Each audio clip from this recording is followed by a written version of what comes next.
Hi, Phil from Three Hives Beekeeping. Just want to show everyone a little bait hive that I've put together. It's August in Australia and it'll be swarm season pretty soon, so I thought I'd just put a little bait hive up and see how I go. Now, all I've used is a black 50-litre plastic container.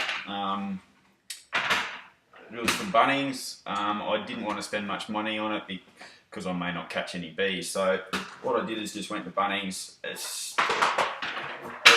was $5.50, so it was very cheap. And I thought if it lasts a year, I can put another one together if it works well. It's a pretty cheap way to get some bees. So I'll just show you the inside, and I'll take the frames out and just show you what I've done. Because the plastic was obviously fairly thin, what I've done is built a frame out just inside the actual container. What that does is just transfer the load of the frames onto the timber. So I'm not actually screwing really to the actual, well, I'm screwing to the box, but all the stress is transferred through the timber, and then I've just joined it on the other side. So it feels nice and sturdy, so it should be okay. I think it's a bit over a 1-inch hole for a hive entrance, and just put a little bit of timber along so the bees can land on it and check it out, see if they like it. I'm going to put a little bit of lemongrass, just a little bit of lemongrass oil. I'll put it across maybe one or two of the frames, just put a little dot on top of the frames. And I'll probably put a little cotton bud in a plastic bag and place that in the bottom of the box to try to act as a attractant to the bees. I've also got a bit of honeycomb that I'm going to place in there to act as an attractant as well.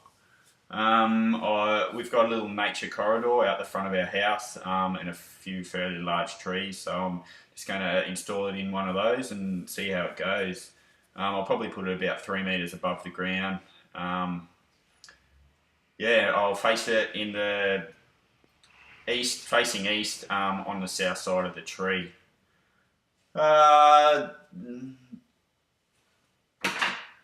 other thing I wanted to talk about, when I did a bit of research on where to place bait hives, they talked about ley lines in the ground. They're like a magnetic line in the ground, or that for some reason something's interfering with the magnetic force of the earth, I think they talk about. I'm not too familiar with the idea.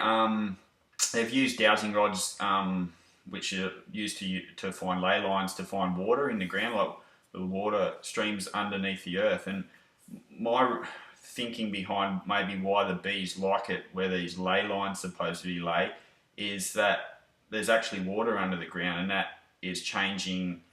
Well, I think the bees probably have more sensors than we have, sort of in regards to magnetic fields, and the way they navigate is pretty interesting and pretty cool, and I don't think we actually fully understand how they do it. So I think there may be, yeah, they can sense things that we can't, or have a better ability to do it. But from my understanding, maybe it's because there's water laying under the ground. If there's water in the ground, the trees and the flowers and plants are going to grow a lot better. So maybe that's what's attracting them to where these ley lines cross, because they know that that area is going to produce good flowers. That's my reasoning behind it. There's other reasons that people go into, but it is an interesting subject, I think. And if you do some more research on it, it's sort of pretty cool. That's about it. So I'll put another video up of when I'm installing it in the tree, and hopefully I'll catch a swarm of bees. Thanks.